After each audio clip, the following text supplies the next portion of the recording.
who decided that I want to do this better than anybody else. Today Apple has got the iPod because Steve Jobs decided that I want to make a music player which is better than anything else the rest of the world has ever seen, and he's actually done it. Okay? So I think that is the level of passion and energy and spirit that you need to bring in your professional lives. Now something which is very relevant to you as HR. The speaker before me was speaking a lot about the laws and the acts and the rules and regulations and the theoretical aspects of HR, which is very, very important. You should not ignore that. But at the same time, human resources has one word in it called human. First, learn to relate with people and form relationships as human beings. A good HR person is somebody who can interact with a wide array of people and come to some kind of agreement to solve a problem. Grievance handling starts by first a discussion. You introduce the law books much later on when the situation has gone out of hand. But before that, you must have the level of maturity and courage to sit down with the other person who is not happy or dissatisfied with something, to have a formal discussion or an informal or a casual discussion, and try and sort out the matter in an amicable manner. Nobody wants to go to court. I don't think anybody wants to get into a legal hassle about what are the laws and the rule books, what do they say.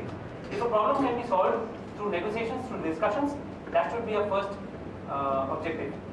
And as HR, at a practical level, that is exactly what you will be required to do on a day-to-day basis. Every day, you will not be expected to bring out your rule book every time somebody comes with you with a complaint. You must first solve problems, address problems at a human level. That is why it's called human resources. It's not called justice resources or judicial resources. It's called human resources. Right? So always first try and deal with people at a mental level, at an emotional level. Build a connection, build bridges. Most problems in any organization crop up because there is some kind of a communication breakdown somewhere. Some kind of an ego issue, some kind of a conflict of interest somewhere. Most of them are all related to human issues. There are emotional aspects involved. Human resources is a lot about handling emotions because human beings, especially Indians, are very emotional in nature. They are not as practical or pragmatic as the Americans or the Europeans. Indians are very, very emotional people.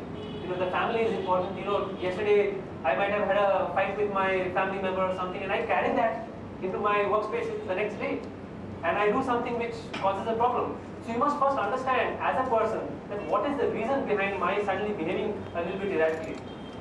Don't throw the rule book at me. So the first thing I'll do if you do that to me is I'll put in my resignation. So who benefits? Nobody.